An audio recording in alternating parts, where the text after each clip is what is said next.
பிடித்து பிடித்து பாலில் நனைத்து கன்னங்கள் செய்து விட்டார்.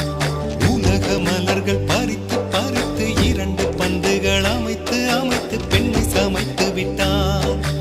அழகு என்பது ஆண்பாலா பெண்பாலா என்பதில் எனக்கு சந்தேகம் தீர்ந்தது. அழகு என்பது நிச்சயம் பெண்பாலடா.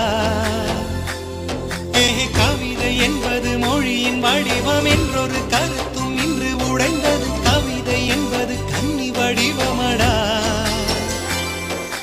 மின்னலை பிடித்து மேகத்தில் துடைத்து பெண் என்று